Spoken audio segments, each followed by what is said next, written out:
안녕하세요. 아델라입니다. 지난 토요일 지구 모임을 했어요. 지구 모임이란 제속 프란치스칸들이 정기적으로 1년에 한 번 다른 나라 사람들과 모두 한자리에 모이는 날이었습니다. 한 400여 명 정도 인원이 모인 것 같고 주제는 십자가와 오상이었습니다. 우리가 신앙생활을 하면서 이 나이쯤 되면 십자가를 이해하든 못하든 어느 정도는 알아듣는다고 저는 생각하고 있었습니다. 그러나 프란치스코 성인의 오상은 그리 깊게 생각해 본 적이 저는 한 번도 없었습니다. 예수님께서 그 성인을 얼마나 사랑하셨으면 5상처를 주셨을까 정도였어요. 그런데 올해가 프란치스코 성인이 오상 받은 지 800주년이라고 했어요. 800주년이 중요한 것이 아니고 그 오상의 의미를 제대로 알아들어야 하는데 저는 처음 마주하게 된 것입니다. 오상을 생각하면 제 당시대에 살았던 비호 성인의 오상이 더 가까이 다가오는데 그 비호 성인 것도 그리 깊게 묵상해 본 적이 없었어요.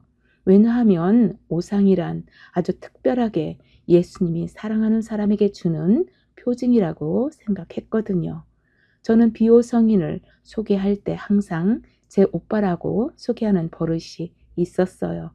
그분과 마리비엔네 신부님은 고백성사를 보는 사람을 도와 고백자가 잘 모르는 죄와 감추고픈 것을 잘 끌어내어 성사를 볼 수 있도록 도움을 주시는 분으로 기억하기 때문에 저는 고백성사 보기 전 성찰의 시간에 꼭 도움을 청하는 버릇이 있어요. 그런데 지난 토요일 우리가 모임을 가진 성당 요아실에 프란치스코 성인과 성모님과 비호 성인의 성상이 있었던 거예요. 저보다 먼저 그곳을 보고 온 자매님이 저를 보더니 저쪽에 비호 오빠 있어 그러시더라고요. 저는 그쪽을 방문하고 나오면서 밖에 진열된 상본을 하나 집어 들었는데 비호 성인의 오상의 상본이었습니다. 그래, 이분은 이 오상을 오래 간직하시다가 돌아가실 때는 깨끗한 상태에서 돌아가셨다지 그 정도로 끝이 났어요. 그런데 그날 주제가 오상이었습니다. 그날 행사를 마치고 돌아오는 내내 오상과 마주하게 되었습니다. 그러면서 또 한 번 프란치스칸으로 살아온 것에 무한한 감사를 드렸죠. 제가 프란치스칸으로 살아오면서 공부하지 않았다면 십자가의 신비를 못 알아들었을 테니까요. 그러면 제가 오상에 대하여 어떻게 이해하고 있는지 잠깐 보고 싶어요. 예수님을 십자가에 매달려면 못을 박아 고정시켜야 했겠죠. 그저 십자가를 고정시키기 위한 것으로만 이해하고 지나갔어요. 그러다가 이 5상처를 제대로 본 날은 연활이 피정의 집에서 저의 친정어머니가 고백한 날입니다. 저의 어머니는 신자가 아니셨어요. 제가 십자가의 길을 묵상하고 있었죠. 어머니는 제 뒤를 따라다니셨어요. 저는 12처에 다다르면 항상 주님의 죽으심이 부러웠어요. 좋겠습니다. 모두 끝나서요. 저도 데려가 주세요. 이 같은 말을 항상 12처에서 했어요. 그런데 어머니는 예수님의 발에 박힌 못자국을 만지면서 이게 뭐요? 하느님의 아들이람선. 뭐 달라고 와갖고 이 고생이요. 저는 깜짝 놀랐어요. 하느님의 아들이라고? 머리로는 알죠. 하느님의 아들인 것을. 그러나 그렇게 가슴에서 우러나온 고백을 해본 적이 없었어요. 어머니 손이 닿을 정도로 나지막하게 십자가의 길이 배열되었기에 어머니는 그 발을 계속 만지고 계셨죠. 저도 그 못자국을 만져보았지만 어머니 같은 고백은 우러나오지 않았어요. 저는 절대로 예수님의 손과 발에 못을 박은 적이 없다고 생각했기 때문에 그날도 2000년 전 예수님을 몰라본 이스라엘 사람들이 못 박은 거지 저와는 무관하다고 생각했거든요. 그러나 시간이 많이 흘러 이 나이가 되어 가면서 지금도 매일매일 주님의 손과 발에 못을 하나씩 둘씩 박아가고 있다는 걸 알아가고 있는 것입니다.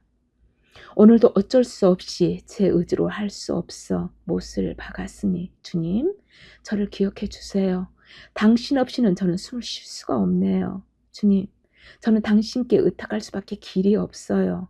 이러면서 하루씩 살아가고 있는데 지난 토요일 5 상처를 아주 가까이 마주해 본 겁니다. 오상이란 5 상처란 지금 우리 노년의 상처로 바라보면 어떠할까 짚어보았어요. 감히 우리도 큰 성인은 못 되어도 작은 성인은 될 수 있다잖아요. 그러면 5 상처뿐 아니라 노인 누구를 붙잡고 물어보아도 상처투성이라고 하잖아요. 나는 아무런 상처가 없어 하고 답하는 이를 본 적이 없어요. 기왕 그리스도의 십자가를 지고 따랐고 상처 또한 지니고 있다면 우리는 그 상처를 영광스러운 주님의 5 상처로 승화할 길은 없을지요. 한번 살아온 삶을 이번 생에는 망쳤으니 다음 생에 다시 잘 살아볼 수도 없는 것. 잘못 살아온 것 또한 내 것인데 잘라내기보다 잘 갈무리하여 주님께 봉헌하고 나머지는 내 상처들을 바라보며 주님을 닮아가고 있구나 스스로 위로하면 어떠할까 생각해 봅니다. 그렇게 자세히 바라보며 최대의 공감을 이루어낼 때 상대의 상처에서 그리스도를 만날 수 있지 않을까 싶어요. 성인들의 오상에서 그리스도를 만나지 못한다면 한낱 질병일 뿐 무슨 의미가 있을까요? 우리가 아주 깊게 가난한 자들과 억눌린 자들과 병든 자들과 공감할 때 이루지 못할 일들이 없다고 믿어져요. 이 나이에 누구를 돕는다는 것은 어렵지만 누군가와 공감을 이루어 간다는 것은 가능하지 않을까요? 지난 토요일 이 주제를 준 것은 다른 의미로 주셨을 거예요. 사부님 생애의 피크가 오상이라고 하는데 저는 아직 어찌하여 그 오상이 피크인지 깨달지 못했지만 이해는 조금 했어요. 사부님 오상 800주년 기념으로 아시시에서 프란치스코회 사제들이 사부님의 혈흔 묻은 옷가지를 들고 교황 프란치스코님을 아련하셨답니다.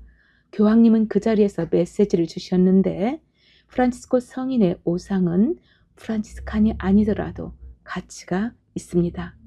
교황님은 이 오상으로 우리는 일치, 같아지다, 표징, 각인, 십자가의 일치라는 단어를 쓰셨고 이 오상을 통하여 우리는 그리스도에게 각인된 자입니다. 이 오상으로 사랑받고 용서받고 파견된 자여야 합니다. 이 오상을 받은 성인 프란치스코는 우리의 동반자입니다. 어렵고 두려운 자에게 동반자가 되어야 합니다. 우리가 십자가 증인이 되어야 하며 이 오상으로 용서해야 합니다. 하느님은 용서하시는 데 지치지 않으신데 우리는 늘 용서하는 데 지치고 있습니다.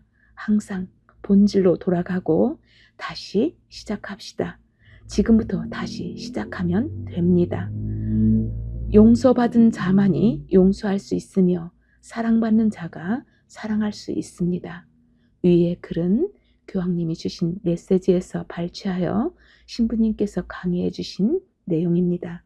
제가 제대로 이해하고 받아들인 것인지 잘 모르겠어요. 오늘은 제가 여기까지 알아들은 내용을 적어 보았습니다. 오늘도 함께 해주셔서 진심으로 감사드립니다. 다음 주 다시 만날게요.